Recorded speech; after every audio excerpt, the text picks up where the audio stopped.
19th Amendment.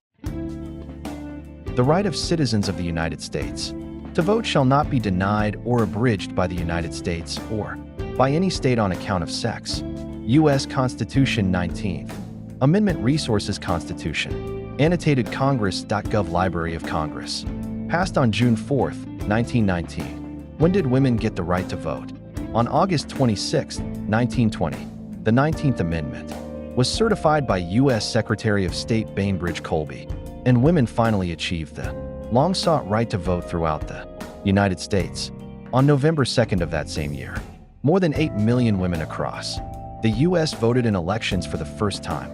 It took over 60 years for the remaining 12 states to ratify the 19th Amendment.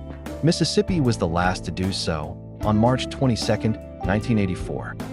The 19th Amendment to the U.S. Constitution granted American women the right to vote, a right known as women's suffrage.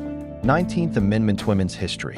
The movement for women's rights launched on a national level with the Seneca Falls Convention, organized by Elizabeth Cady Stanton and Lucretia Mott. 19th Amendment. Women's history.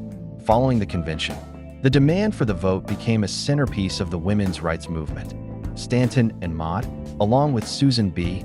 Anthony and other activists, raised public awareness and lobbied the government to grant voting rights to women. After a lengthy battle, these groups finally emerged victorious with the passage of the 19th Amendment, giving women rights. During America's early history, women were denied some of the basic rights enjoyed by male citizens. For example, married women couldn't own property and had no legal claim to any money they might earn, and no female had the right to vote. Women were expected to focus on housework and motherhood, not politics. It was not until 1848 that the movement for women's rights began to organize at the national level. 1848, Seneca Falls, Lucretia Mott, Elizabeth Cady Stanton, and other participants at the inaugural Women's Rights Convention at Seneca Falls adopt the Declaration of Sentiments, which calls for equality for women and includes a resolution that women should seek the right to vote. The suffrage resolution passes by a narrow margin, helped along by the support of the famed abolitionist Frederick Douglass, an early ally of women's rights activists. Declaration of Sentiments.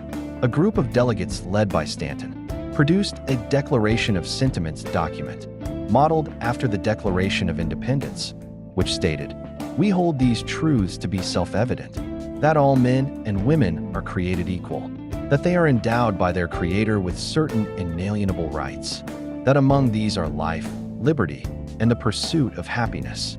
What this meant, among other things, was that the delegates believed women should have the right to vote. National suffrage groups established. With the onset of the Civil War, the suffrage movement lost some momentum, as many women turned their attention to assisting in efforts related to the conflict between the states. After the war, women's suffrage endured another setback, when the women's rights movement found itself divided over the issue of voting rights for black men. The final struggle for passage. On May 21, 1919, U.S. Representative James R. Mann, a Republican from Illinois and chairman of the Suffrage Committee, proposed the House resolution to approve the Susan Anthony Amendment granting women the right to vote. The measure passed the House, 304 to 89, a full 42 votes, above the required two-thirds majority. Women of all races didn't have the same privileges as men did. Back in the day, women were treated as property, thus not given any rights. Women being allowed to vote is a step forward towards equality and independence. Voting rights and voter suppression. Voter suppression. Discriminatory practices, such as voter ID laws, gerrymandering, and restrictions on voting locations, disproportionately impact communities of color, including women of color, and hinder their ability to participate fully in the democratic process. Gender equality and representation.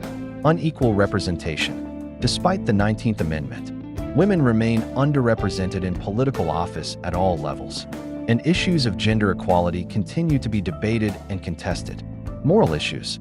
Moral issues such as reproductive rights, equal pay, and the fight against gender-based violence are all connected to the broader struggle for gender equality, which the 19th Amendment helped to initiate.